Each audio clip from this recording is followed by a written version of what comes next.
Jim and Lucas, athlete builder, back at it. Trevor Browder is the guest. Homegrown Indiana boy from our gym, from Unbreakable Athletics, who played football, Cardinal Ritter, then at Marian, then did start working through the system up through Ball State, helped mentor Jack when he was there for a little bit, kept moving up, Alabama, Birmingham. Now, if you see his sweatshirt, Tennessee Titans. And the guy's in his early 20s, early to mid 20s, and he's working for a pro team. And he knew at an early age that this is what he wanted to do, which is really rare. Most people don't know that. I wanted to be in finance for the longest time, and here I am running a gym and a podcast 15 years after I got out of finance. So, man, Trevor, thanks for being on the show, man. I'm looking forward to insights, looking forward to our chat and just getting to know you and how you got to where you are, man. Thanks for being on today. Absolutely. Glad to be on, and really appreciate everything you've done over the course of my early career, as an athlete, and then kind of moved through all those. There's tons of lessons from Unbreakable I continue to take and implement, whether it's in coaching, whether it's in life, whether it's in sports. So I certainly appreciate all that. Awesome. So first question, if Hard Knocks is at the Tennessee Titans and you're up there, right, and they drag you out, what is your talent or song that you're going to be singing? Oh, it's a great question.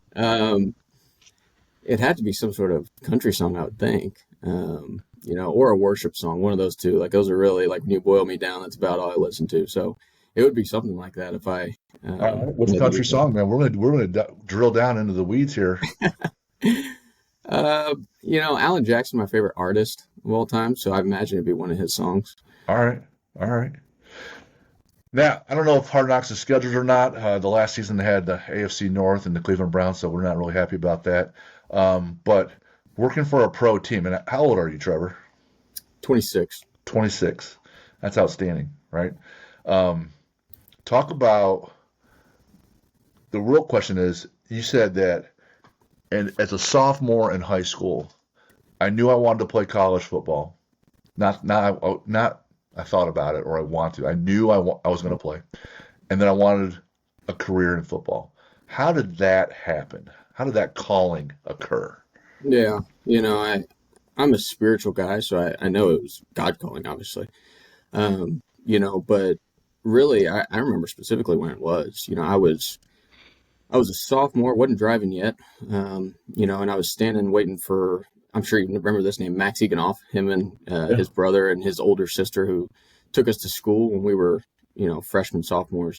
They were coming to pick me up. And I remember, I don't know what it was, but it was just something that clicked in me. Like, this is the moment where you're going to make the commitment to go play college football. You don't know where it's going to be. You want to play at the highest level and, all that sort of stuff. But, it was in that moment. I couldn't tell you what day it was or whatever, but it was in that moment. And my approach to kind of everything changed a little bit, kind of going into, that sophomore year, so going into that sophomore season, and I actually encountered a coach who had gotten there right before our sophomore year at Ritter. His name's Kyle Powers. And, as far as a high school coach, nobody made a bigger impact on me. I firmly believe that any really good high school player, there's a really good high school coach along the way that, either gave them a bunch of football knowledge, or more importantly, and odds are more times than not, instill belief in them. And that's what Coach Powers did for me. Was, there's ups and downs throughout the course of anything in life, and obviously the game of football. And I had gotten throughout the summer just gotten beaten bad by a couple upperclassmen receivers, like just couldn't cover, playing corner. And he just laughed after a couple of reps. He's like, "You're going to be a really good player," and all it took was that. I mean, I tell him all the time, like, how much I appreciate that, because he instilled belief in me to go play at a level I probably wasn't ready for as a 16-year-old. But he instilled belief in me. And that's why I was able to play, at a, reigning state championship program going into my sophomore year, which I was super, super blessed and thankful for. And so that's really, like, when you talk about that kind of 3-month span, was really kind of what planted the seed in me to, change, and not that I had a poor mindset, but change my mindset in terms of what, my work and what I wanted to go do, being in alignment. kind of for the immediate future going to play college football, which ended up, being at Marian University after we finished up playing at Ritter. So really, though, that, those two defining moments, kind of the, calling within me and kind of the switch that flipped, kind of with my mindset. And then also Coach Powers, instilling belief in me to go do things, I don't think I could have done. I know I couldn't have done probably without, his belief in me. So There's two big gifts there. One is that calling early on. At any point when you realize that if your faith drives you to do something, that's awesome, because now you're just like, well, I can get up and, yeah, today might suck, but I'm really happy about the path I'm on. So you're willing to do those things. And then two, we had this other guy on, this Marine sniper, and I always talk about you build up confidence from doing things. The reps kind of earn your confidence. But he also pointed out, when you have parents or mentors that tell you that you're enough for who you are, and I believe in you, because you're some little kid, like so many of us walk around with doubt. And if you can get rid of that a little bit, you're going to try a few more things that maybe you wouldn't have tried, and then you're going to have some successes because you're getting those reps now. So you put those two things together, and this kid's confidence is going to grow, and then you're going to push for something else. So that leadership role is just so impactful, whether you're, the manager or a parent or the actual coach on the team. And because of those couple moments, then you're just off and running. And here we are, man. What a gift. Absolutely. Absolutely.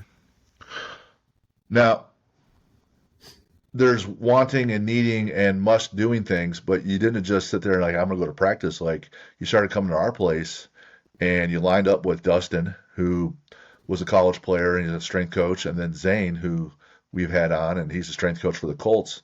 So you had some help, but you're also like, you're not just motivated, you're not just disciplined, but you're driven at that point. You're making choices on your personal time and behavior. So how valuable was being around those guys that had already played at a high level, and then started training you and treating you like a young man, even though you're at a young age? Absolutely. Yeah.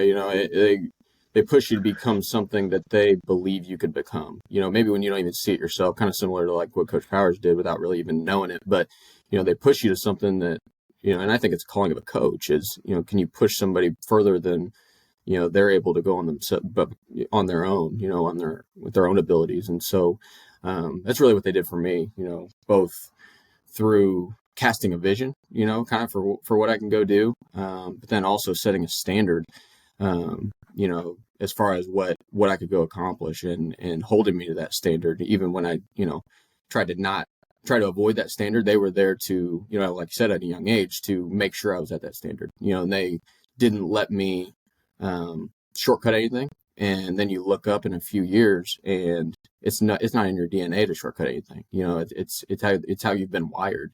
And so I'm super thankful for Dustin, for, Adrian Penko prior to Dustin. And then, obviously Zane, just over the course of those years, because it's one thing to set a standard as a coach, and then it's another thing to hold everyone in the organization to it, and that's what they did for me, which was, I'm super, super grateful for, because then you look on the other side of the coin, and they taught you how to do that from a coaching standpoint too. So you observe that from that side too. So it's really it's a full 365-degree, like influence that they've truly had on me. Every now and then I'll text Dustin and Adrian and just tell them like, I'm super, super thankful for you guys. Like, I don't think you guys really, truly understand the impact you guys made. You guys probably see it from me as an athlete in the short span that you're an athlete. Even if you go on and play at this level, like, it's a short time that you're an athlete, but what they instilled in me was something that lasted. I mean, it's still carrying on now. It's going to carry on for the rest of my life. So, because of the influence and impact that we're all able to have. So Awesome. The you didn't play in the NFL, but you did play in college, and Marian, solid football program. They've won national titles. Oh yeah. Everyone has a holy shit, welcome to the college game moment or practice, or and then it happens in the NFL. Even if you're not playing, we have these, oh wow, like this is real. This is a different level. This is not I had some expectations, but here's reality, and it's a little different than what I had envisioned. What were those moments for you? What was your college moment and your pro moment? As a college player, I remember we're running. I couldn't tell you when it was. Sometime during my freshman year of training camp, and you're running a toss crack scheme, and the most inside receivers responsible for pinning the defensive end. And I mean, shoot, we run it here. The most outside receiver is, you know, designed to crack the first linebacker off and inside. And I remember, being 18 years old, having to crack Logan Marsh, that's his name, Logan Marsh, Sam linebacker, who ended up playing, he was starting Sam that year, and having to crack him. And it was one of those deals where you just get ran over slowly, and get your job done and move on to the next thing, hope the back gets outside of it. So that was one in college for sure, where you kind of wake up or you kind of pop up off the ground and you got to put your face mask on straight again. And then at this level, there's one that really sticks out. I remember being in training camp this year, and one of our linebackers, Jack Gibby, Jack Gibson, he made a play where we're in a 3 deep coverage, and he's responsible for carrying 3 vertical as the weak hook player, and the number 3 receiver is running a sail route, which is a deep route, and he makes a break and tracks the ball. And it was just unbelievable. Like, I was like, oh my gosh, like that is incredible range to be able to track that route from across the field and make a play, and reached across his body to deflect the ball out of bounds. I was like, golly, like that's a heck of a play. So at this level, I'd say it was that, it's kind of hard to explain without video, but those were 2 that come to mind in terms of playing and coaching at a high level. What is the physical, encounter in college, and then you're witnessing something physically occur that you're probably like, I didn't realize that could actually happen, and I didn't think that was going to happen with this guy. And sure enough, he closed on a receiver from far away at an angle, and made it happen. You're like, okay, these people are different, and there's a reason behind that. Just real quick, chronological, the steps. Like, how does someone go from Marian NAIA school, and you're coaching in high school as well? You helped out Jack because Jack showed up as a as a walk-on as a freshman, and he doesn't know anybody other than you and Doherty. But then you go a couple other spots or stops along the way, IU and whatnot. But just talk about hey, if you want to be at this level, you got to be willing to be mobile, and it's quick, and there's ups and downs, and you're just always working towards these goals, but things happen. So just run us through the timeline, in the chronological timeline there. Yeah, you're 100% right about all that. When I graduated from Ritter, I knew I wanted to coach. And you talk about kind of those defining moments, kind of throughout the courses that you just don't forget. I remember specifically I was in ice bath, kind of getting ready for the first freshman year at Ritter. And I knew I wanted to coach, but it didn't dawn on me to start coaching while I was playing. And my other mentor, who's one of my best friends, Rob Gibson, he's the head coach at Avon High School right now, actually. He's kind of been my compass, to be honest with you. Like, I talk to that dude every day. I was on the phone with him probably about an hour ago. We were just, when he was on his way home from school, we always chat for a little bit, and he told me, he's like, why don't you start coaching now? Like, why don't you, all you're doing is working out this summer. Like, why would you not start coaching now? And I was like, okay. And he's like, listen, the head coach at Danville High School is a Marian grad. His name's Casey Woods. I'll call him right now, and we'll get you on there and all that sort of stuff. And long story short, I ended up there for the first 2 years, my freshman and sophomore year. But started that summer. I think it was that next week we kind of got started coaching, and it was really, really cool. A phenomenal opportunity at Danville, because that place taught me how to coach. It taught me, it helped me find my voice as a coach. And the reason being was Casey was the head coach, but he was a former receiver coach at Marian, played at Marian. And, it was really that offense we were running. And so he was coaching the receivers as the head coach. And he just gave me the receivers. He said, Ed, it's yours. And he gave me the opportunity to, like I said, develop my voice as a coach. And, the opportunity to do that my freshman and sophomore year at a young age, which, I'm super, super grateful for.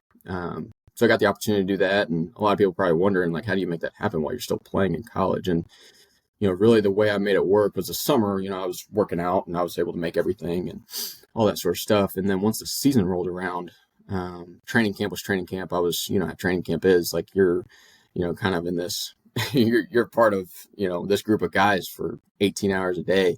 And so once training camp kind of ended, we kind of got into a season flow. Like, I would go play my game on Saturday, Sunday, go to Marian, kind of put that game to bed. Monday was our off day. And so I would go out to Danville after my classes, figure out what the game plan was for that week, the opponent we were playing, all that sort of stuff, be around the kids for their Monday practice, which was typically just a walkthrough. And then Tuesday, Wednesday, Thursday, go practice at Marian. And then Friday, as long as we were in town, I would go to their games. So I got a chance to be on the sidelines and all that sort of stuff, which was a great experience. Then go play again on Saturday. And that was kind of how it rolled for, kind of 12 weeks, all 3 years. Fourth year was kind of a unique year, but that's kind of how it rolled, at least those first 2 years at Danville, and learned a ton, like first year, I think we went 13-1, 12-1, and we're a game away from going to a state championship. And so we had a ton of success, and then going to the second year and you're 5-6, 6-5, whatever it was. And so you have the ebbs and flows kind of within those first 2 years too. And you learn a lot. And the common thing that I'll say throughout all these stops, I'll say at the beginning, I'll say it again at the end, is the people. Like, it starts with the people. It all, like, if I could sum up this whole journey in one word, it's people. It's all about people. Casey Woods gave me a phenomenal opportunity. All the coaches there really, like, planted the seeds of my coaching foundation. Like, that's what I'll never take it off my resume. Like, I coached at Danville High School. That was my first job. I don't care. Like, that'll always be my first stop, because that's the foundation, and then, kind of my junior year, I go off because I knew, and it was, Gibby again, those conversations where I talked to Coach Gibson about, he's like, you need to go back to the school you played from. You got to go learn from the coaches that coached you. You got to see them in a different light. You got to see them as colleagues and learn from them that way. And so that's what I did. I went back to Ritter, and at Danville, all I coached was the receivers. I went to Ritter and I was coaching the receivers and the outside linebackers, which was really a hybrid position, kind of what I had played, which was safety, outside linebacker, and Coach Hunt's defense. And so I went back there, and the really cool deal about that as well was I got to coach my little brother, Justin. He was there as a sophomore, and then that following year he was a junior. So really, really cool opportunity, because obviously we didn't get a chance to play with each other, but we got a chance to coach for really 2 years. I got to coach him for 2 years, which was a special opportunity. So I did that for my junior year. Sorry, go ahead. Did he listen? Oh, yeah. Was he coachable? Because, it was one of those deals where if Jack tells Sam anything, he's just going to turn around and walk away. There's no way. It was one of those deals where, Dad sat us down. I actually remember this. He's like, Trevor's your coach when you are at Ritter. If you have a problem with how everybody does something, wait till you get home. And you guys can, and we were good. Justin and I had a great relationship. And there were very few things he pushed back on me about. And if he did, it was always back home, which I'm grateful for. But it was really, really cool. It was a great, you hate to say working relationship at the ages we were at, but that's really what it was. And we took a very mature approach to it, which I'm grateful for. It allowed a lot of great things to come from it, both he and I. So that was our junior year at Marian. And then, really my senior year was that 2020 COVID year. And so I didn't have a senior season at Marian. And so I actually never played a senior and didn't have senior day, none of that. But the blessing within that was I got the chance to be the defensive coordinator at Ritter, kind of going into that final year for me. And I was graduating that December. And so once that season ended, essentially, that was when I went to Ball State. But, that year in 2020, while it was really unorthodox and, a very, very unconventional year, it was a great opportunity. Like, I got a chance to put together our playbook. I got a chance to put together installs, practice plans, all that sort of stuff, and make a ton of mistakes, along the way that a lot of times, these guys get coordinator opportunities and they have to learn all this stuff the first year, and they have a ton of support around them at the college level, at this level, but the chance that, and I'm forever grateful for Coach Hunt for giving me that opportunity at Ritter, was, that opportunity to kind of lead 11 dudes on defense, coach all 11 from a holistic view, be able to solve problems in real game time and make adjustments within the game. And, obviously throughout the course of the week and practice and game planning and all that. So it was a great opportunity from all aspects. It was, you play a couple games and you get one canceled, all that sort of stuff. So it was unorthodox, but it was, really, really good opportunity. And again, just the people, like great people at Ritter. And it starts, Coach Powers was there, the influence that he had on me based on what I said earlier, and just being able to work with him, is something I'll always cherish. And so, that was kind of the 4-year unorthodox college career that I had as a player and coach. And then I, went to Ball State, where I got a chance to coach Jack and, all those guys up there, and Coach New and Coach Johnson. I was actually the offensive line GA up there, which was, a great opportunity. And obviously I didn't play offensive line, never been anywhere near it except for that 1 year. But when I was there, it gave me the opportunity to really see the game, what I say in like 3D, wow, you really see everything that's going on and how the front marries to the perimeter and all that sort of stuff, and how to fix pass protection issues, how to make adjustments in the run game and build a run plan, build a protection plan, all those sort of things at a really high level of football was great to learn, under Coach Johnson, who's, a phenomenal dude. And just one little nugget about Coach Johnson is they had 2 GA job openings when I got up there. And I just figured with my experience, I would be with the offensive skill receivers or whatever. And he told me, he was like, you're going to help the program, whatever you do, but you're going to come here and you're going to be with me because it's going to help you in your future, to learn what's going on up front. And his investment in me through that I'm forever grateful for, and our relationship goes back to when he recruited me out of high school. He was at DePaul University recruiting me when I was at Ritter, and, he ended up leaving and going to Butler when I was at Marian. And I'd go over there and talk football with him all the time. And that's really where it stemmed from, was like, I know you'll come up here and do a good job because you have a great desire for football and learning and a passion for it. And, I probably took too much time away from his kids, in the offseason. We'd go up there and he would teach me everything. And so it made a really good transition when I went up there, because I had heard it all before, when he had taught me kind of the way he's blocking the zone run game, how he blocks duo, how he's blocking the gap schemes, all this sort of stuff, pass protection, basics and stuff like that. And then it's just a matter of, translating it into the language that they use up there. And so it was a great experience up there, just with, again, the great people like Coach New, Coach Johnson, all those guys, it was a great experience up there, and I learned so much. And then, kind of wrap up that season, we go 6-6, make a bowl game, and then at the end of that season, end up going down to Indiana with Coach Allen and those guys. And there I really learned how to have really deep relationships with your players, your players are everything, and you have to pour into them every single chance you get. And that's what Coach Allen does, from whether it's at Indiana, Penn State, and now at Clemson. I know that those dudes are pouring into their players, and he's doing something for the betterment of college athletes. Talk about that LEO, love everyone with Coach Allen, because that was his deal. He was invested. He really cared about everyone, at least outwardly. But how much do I know? I'm watching things from TV, ESPN, the newspaper, but that seems to be, Coach Dockery, is friends with him, said that, he's, authentic like that. Oh, yeah. You mentioned people and relationships. Talk about how that piece, how that impact it made on you, but how that moves a team and a culture forward. Oh, yeah. Yeah. It first of all, LEO is scripture based, stands for love each other. And that's what the Bible commands us to do. And so that was Coach Allen's way of communicating that, and ultimately the foundation of it is it's the right thing to do. It is what he believes with his faith. And secondarily, it pushes people to be their best, but primarily the foundation of it is scripture based, and it's always the right thing to do to love others. And, I firmly believe, and I think Coach Allen and all those guys would attest, is you only get the most out of the people that you are coaching when they know that you care about them. And that's what it's about. It's about the influence and the impact that you can have, and the byproduct is the success. Because your love for them, it's one thing, it's one of the standards that Coach Allen said, his love for you isn't going to change regardless of how you play. The accountability will never change regardless. Like it's love and accountability. But my trust for you, like that's what ultimately leaves you on the field. And so the players had a really clear understanding. It's like, okay, yes, I know he loves me, but that doesn't mean he's going to play me.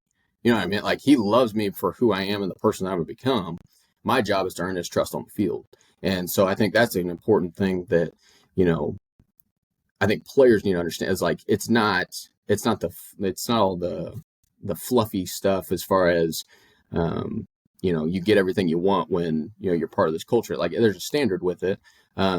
It's just, it's a byproduct. The winning is a byproduct of doing things the right way. And so that's kind of, like when you talk about LEO, that's what I think of. I think about, all of the it's really, really strong love and it's really, really strong accountability, and I could go for hours on how much, Right. Coach Allen influenced me and impacted me. And, his son's one of my best friends. He played it in Indiana and became a GA when we were there. He was a GA. I was a QC in Indiana. And we did everything. I mean, it was awesome. We spent a lot of time together and had a lot of fun. We had great experiences. And again, it's just people, the players you're able to impact. I got a call from my brother a couple weeks ago.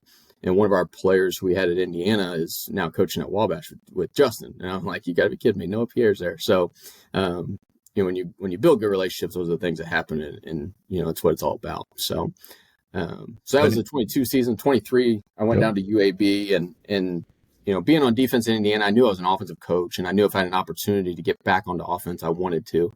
And it put us in a different part of the country too, like being in the South, and that recruiting landscape and the different relationships you build in that part of the country was important to my career.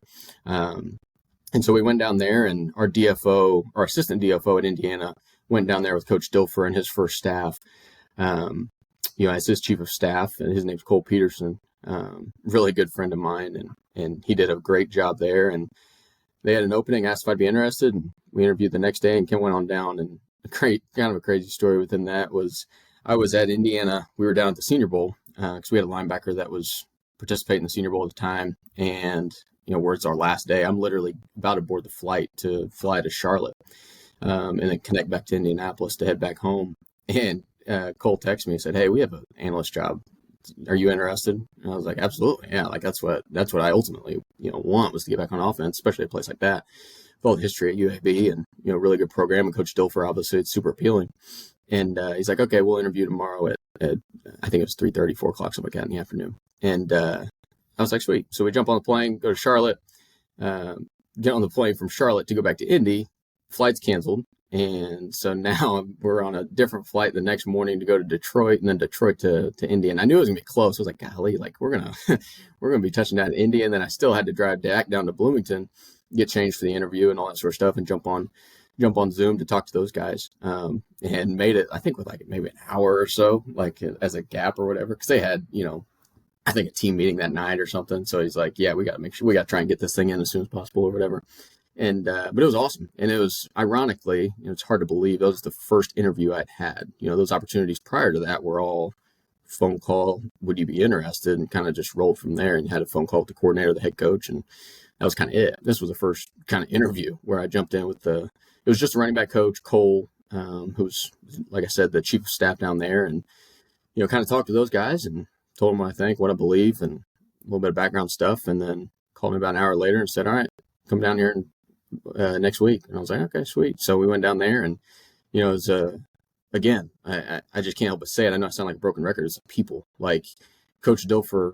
Coach Allen is at the very top. Coach Dilfer's right there with him in terms of just his love and care for his players. And I'll even go another step of that, like his staff. Coach Dilfer takes phenomenal care of his staff, and just that opportunity there, I learned so much football. But I also learned so much life from that guy. Like when he was talking in the team meeting, when Coach Dilfer was talking in team meetings, he was talking to me, and I told him that on multiple occasions. Like, I know you're talking to these guys, and I believe you're influencing the players, but even if they weren't, you're influencing me. Like, you're making a tremendous impact on my life, and I'm super grateful for him. Super, super grateful for him. So we were down there, and started off, my first year was with the running backs, and then got promoted to working with both the running backs and the quarterbacks.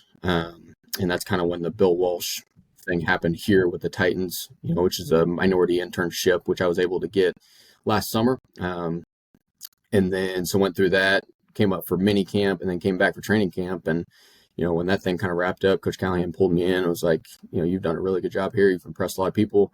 And I'm not big on letting good people and good coaches leave. So I'd like for you to stay if it's something you're interested in. I was like, absolutely. So got a chance to go through this season here with these guys. And again, like phenomenal people. It's just from top to bottom, ownership, front office, this coaching staff, our players. We have great players. We have great people. We have great players. We're going to get better.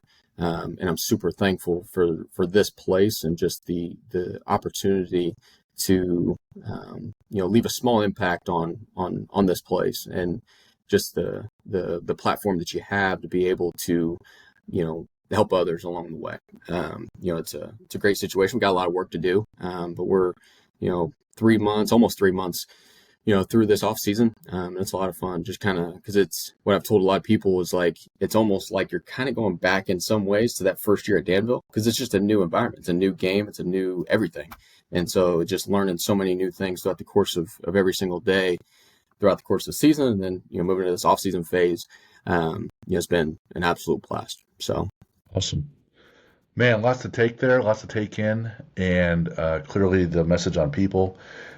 And, what people don't realize, like, when you invest in someone else, whether it's in your kids or your students in school or whoever, not everyone responds back how you want, right?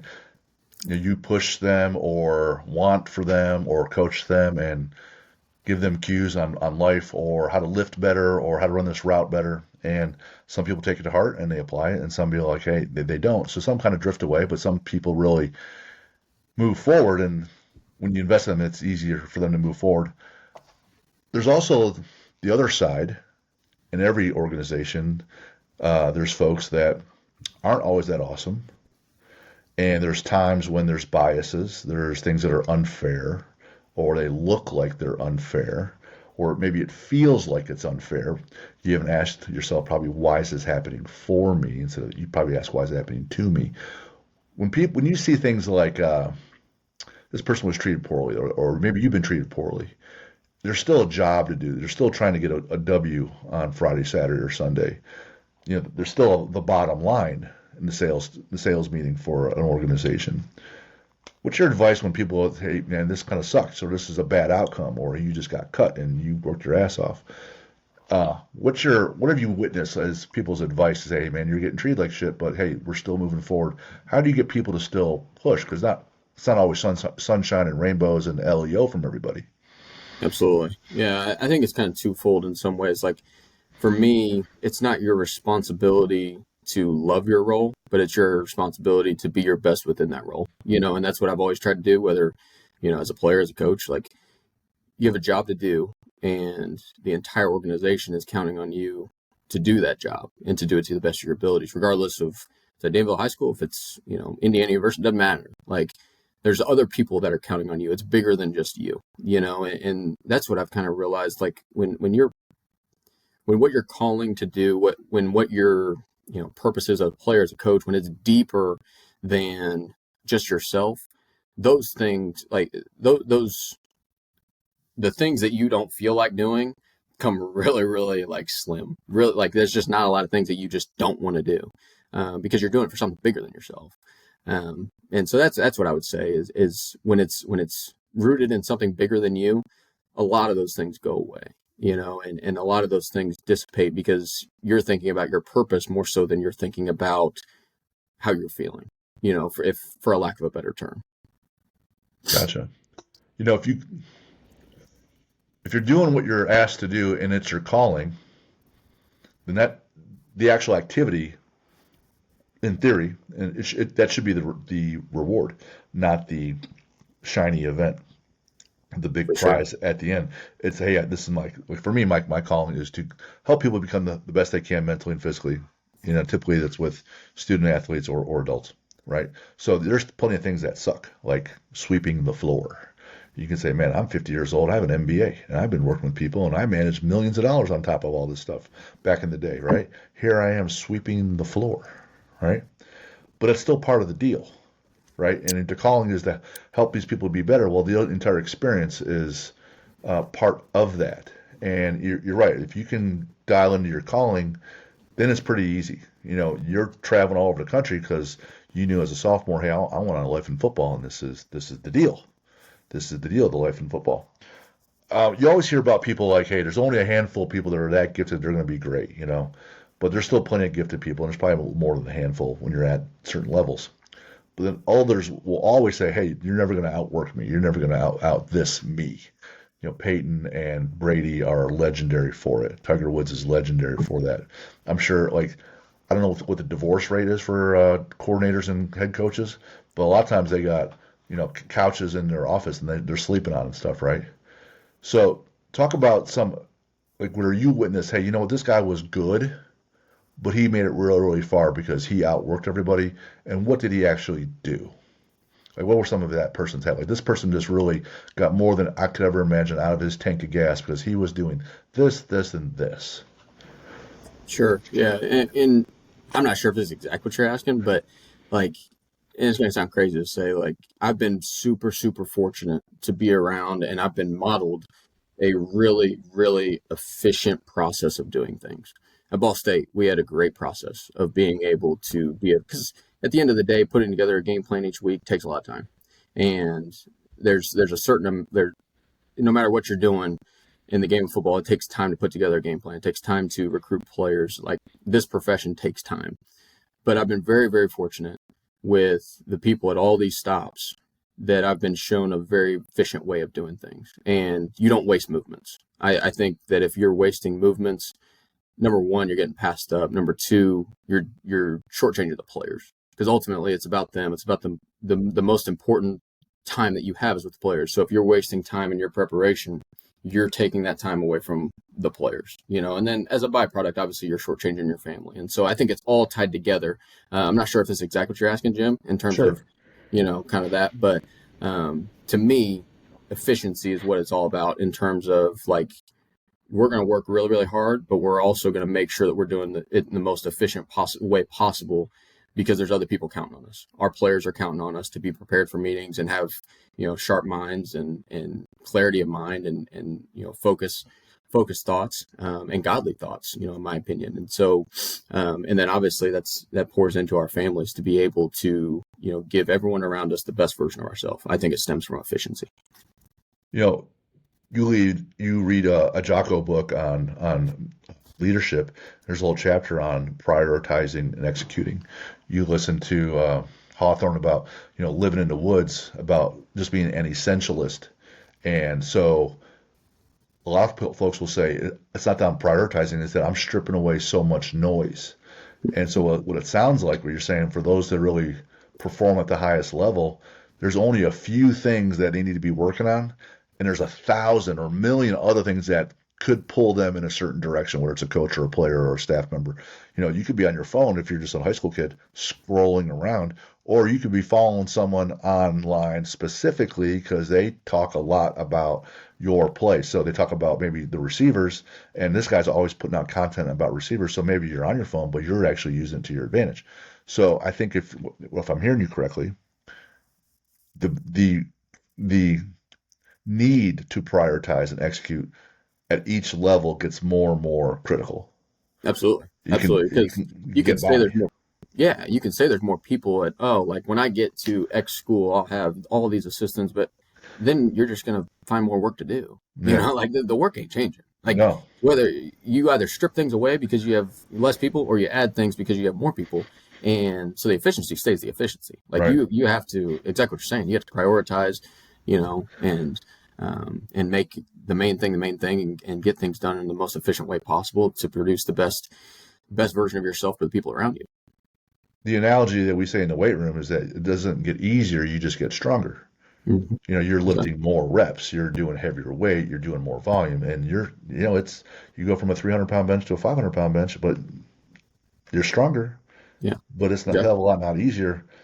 When I always send out our guests these questionnaire and have them to help kind of prompt discussion. And we're talking about mindset stuff or training or whatever. And a number of different spots, you point out that one of your factors for doing things well is pre-deciding. What does that mean to you, and how do you apply that? Pre-deciding. Explain that. Yeah, I think the easiest example is nutrition, where like health. What like when you make the decision beforehand, like it this is this is no longer a part of the way I operate. Like it's a non-negotiable for me to step into my office, and I'm not saying this is me. I work every day for this to be me, but it is what my mindset is, and the discipline has to follow. Is it's impossible for me to walk into this office to start my day and not start with my daily devotional before I start work. Like I got to pre-decide that in order to make it a reality in my mind, and it's a decision that I've made prior, that it's impossible for me to just open up this computer. Like I'm going to shut this computer down before I start. So that way it forces me to open up that book that's got all the answers for every interaction I'm going to have today. And so I think that's what it's about. It's about setting parameters for yourself as well. Like I just said, in terms of like my computer's going to be, I'm going to shut everything off. So that way it forces me, I would have to open this computer, turn the power on, log in, like all that sort of stuff before I open, my devotional. And so I think setting a framework and parameters to kind of make those decisions beforehand for yourself, just like you pick out your clothes before the night before, before your day. I think it's a similar idea to that, is just making those as many decisions as you possibly can to create the framework for you to make those decisions that you ultimately want to make, maybe when you don't even feel like it. When it's a short time crunch, the decisions get different. Okay. I come home from the gym from training, or and it's time to eat. At that point I'm so hungry. It's whatever's easy and fast.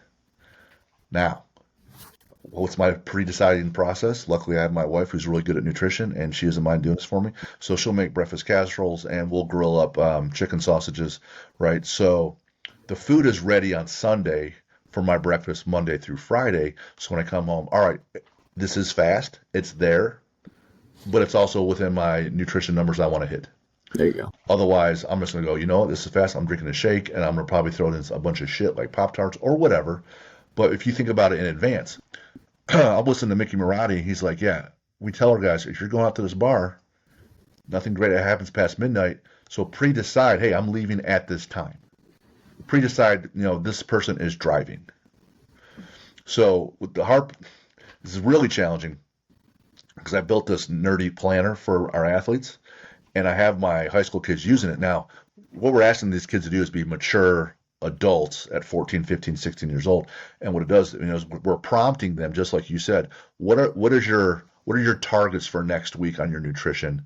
And for some of these guys, it simply might be, hey, I'm taking my creatine every day. I'm going to track that. And that's a win because they haven't done that yet. Yes. Or for their training for the knowledge of their sport. All right, film studies is at these times, I want to be elite level at film studies. So I'm going to program in 30 extra minutes. Absolutely. And so the planner tracks that, but we're asking these kids saying, hey, on Friday or Saturday, have this ready to go for your next week, which starts Sunday. And if you plan it out and schedule it, man, like I was not doing that in high school. I was barely doing that in college until I was running my painting business. I was forced to, but it's like, man, because you take a 50-year-old and you shove it in a 14-year-old's brain. It's like, oh man, if you just do these little things and you plan it out, and because Lucas will be planning out the warm-ups for his student athletes. But for me and Lucas back in the day, we're like, all right, we're going to show up on the bench. We're going 135, 225. We're just going right to it. It's stupid, right? Because this is what you want to do. But if you think about it in advance, slow things down and think, you really got a shot at making some big, big moves. Absolutely. Being centered, we're talking about your faith. Here's the fun aspect of the questions. When you're on the road in college or in the pros, what's a stadium or an environment you're like, man, I'm looking forward to that place? You Yeah. know, I want to play. I want to see what it's like there. I want to see how cold it is there. I want to see how nice it is there. Is Miami really that great? You know, am I really in the Death Star out in Las Vegas, or is, as I would think, the Cleveland Browns has got to be the best organization to be with, because I'm from Cleveland, right? So in terms of like experience of the fans and the stadiums and stuff, what are some places you're like, hey, this was awesome, or I'd like to go see this happen at some point? Yeah. The first year, last year, we saw some really, really cool places, and obviously you don't hit them all, and I think they're all unique in their own way. I think every stadium has its own history or lack of history, and it's kind of unique in that way. Like Chicago was really, really cool because of, the history there, and it was their Hall of Famers day that first week of the season when we played them. And then you go down to Miami and, you see Hard Rock Cafe or Hard Rock Stadium, and just how incredible that building is, how incredible SoFi is. Like these stadiums nowadays are just incredible with just how advanced they are, and just everything that's kind of been built within them. And then, even when we were at Indiana, like, you go to some pretty cool places in the Big Ten. Like not a lot of people understand how cool Nebraska is. Like you go play in Nebraska, it's really, really cool at their Memorial Stadium. And Ohio State, obviously, and Michigan State, a lot of those big time programs. There's just so many that come to mind. And even like when we were at Marian, like, we went up to, or we went down to Grambling for the national championship in 2019 when we played Morningside down there, and that was, you got to think, as a high school student athlete playing small high school football at Marian, you're really not playing any big time stadiums all that much.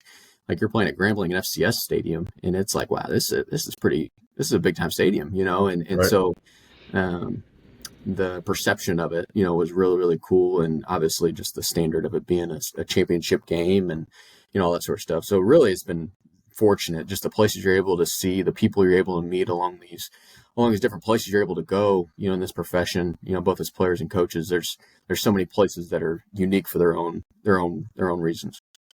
He gave a real nice answer, saying everyone's kind of, all these places have merit, you know, right? But you're gonna know that I'll tell you this. I'll Miami in tell you this. September is hot, and Oh yeah. the playing in Buffalo, Cleveland, and Green Bay in January is cold, right? Oh yeah, for sure.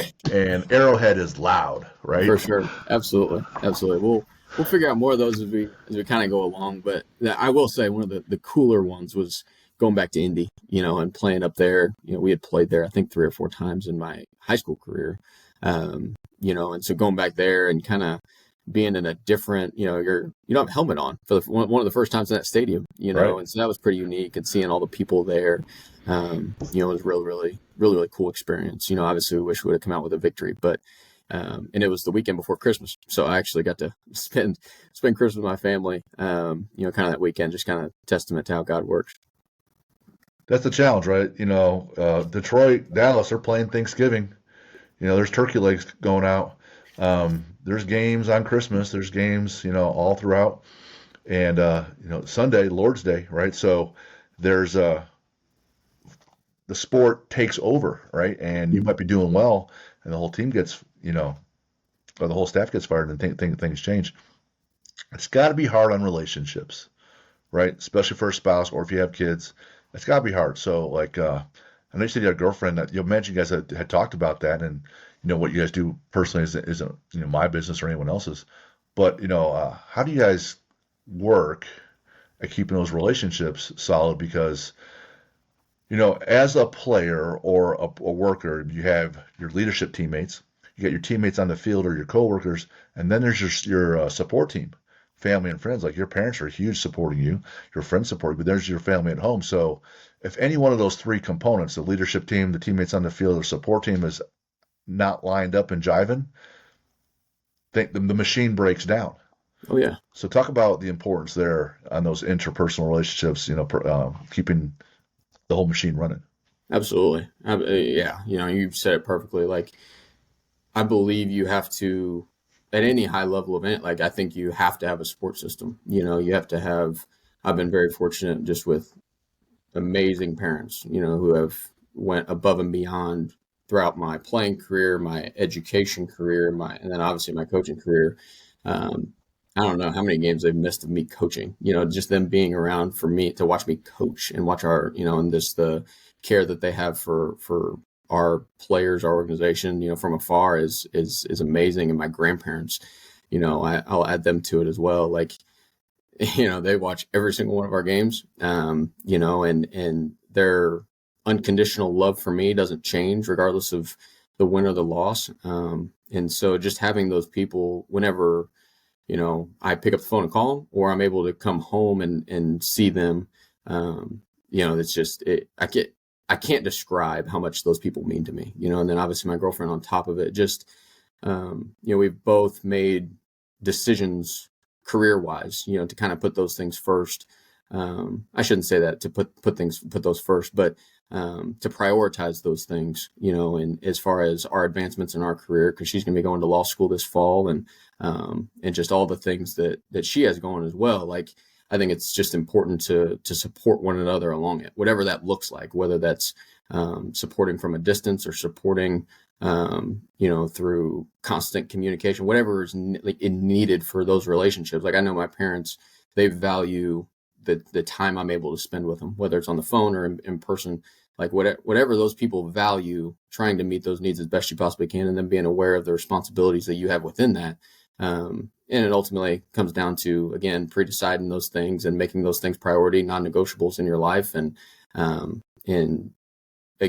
making those things priorities, but then also communicating clearly on what the expectation is kind of within those things as well, what you need from them and what they need from you. And, those are kind of the big points. I know it's a little bit all over the place there, but, I think those things are the most important things in terms of just those relationships, because it's not just a one street. It's not a one way relationship. Like, they're not just there to serve you.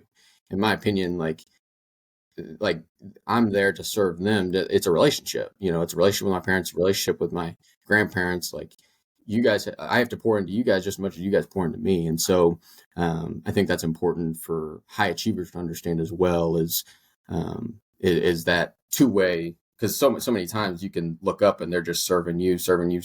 And, you're not reciprocating those things back to them. I think where people, I like that quite a bit, about the giving back. I think what people don't recognize, or some parts where they could get challenged, is that being in balance is different at different times of the year. So at some point it might be 50-50. At another time it might be 80-20, and you're getting 80 and you're only giving 20, and you're out of balance there. But if you recognize that, and you guys talk about and pre-decide, hey, this is how this has to be in this moment for this short duration. And for some people it's a career. NFL career is 3 or 4 years, right? So it might be out of balance that way. The pendulum swings that way.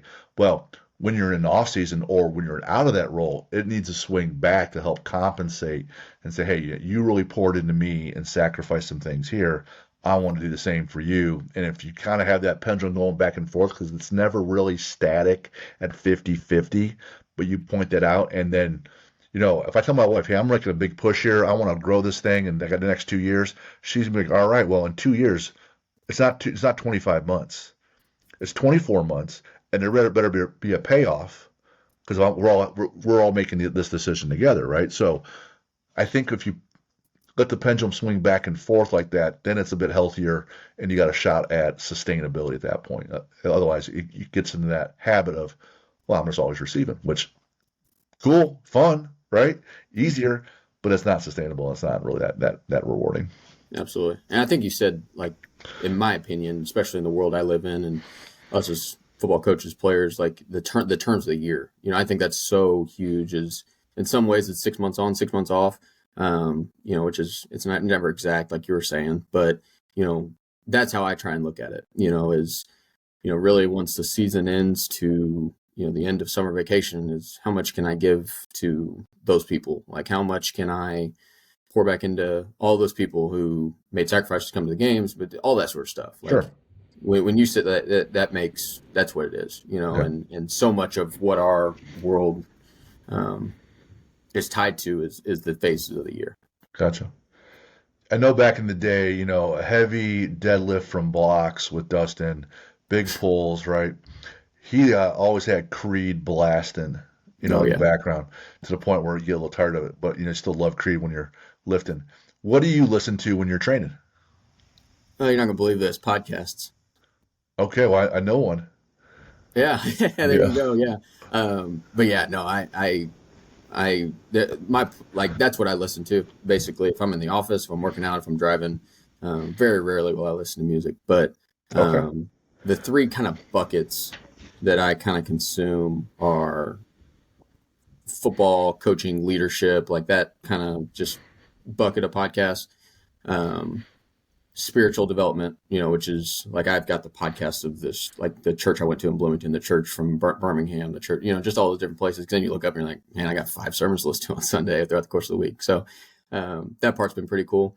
And then uh, financial advice or financial literacy, financial personal finance. Those are kind of the three buckets that I try and consume to better myself, whether it's in the weight room or if it's, just sitting here working on whatever it is here in the office. Awesome. Let's say you and your girlfriend have time off at the same time, and you go someplace you guys haven't been before. Where's that going to be? Hmm. Um, Somewhere in the Caribbean. Okay. Somewhere in the Caribbean, I would like, just from hearing how awesome, like Aruba, Bora Bora, places like that, Turks and Caicos, like just places like that in the Caribbean. That was the first that came to mind. Awesome. Favorite sports movie? Draft day. Go Browns. There you go. Their best shot at the Super Bowl, doing well in the movie. Favorite sport to watch? Football. But if it wasn't that, I would say golf. And favorite athlete? Young or old, alive or dead, any sport? Tim Tebow. Tim Tebow. Yeah. Uh, your favorite book? Um, The Good Book. Lead for God's sake. That's the first one that comes to mind. Okay. Yeah. I'm writing this down. Fiction or nonfiction, doesn't matter. Favorite superhero? Oh, Superman. It's the first one that comes to mind. Well, I'm not a big like Marvel yeah, it's good like being. that type of deal. I just yeah. So first one comes to mind. And again, villain or fiction or nonfiction could be real, could be any story. Favorite villain? Uh,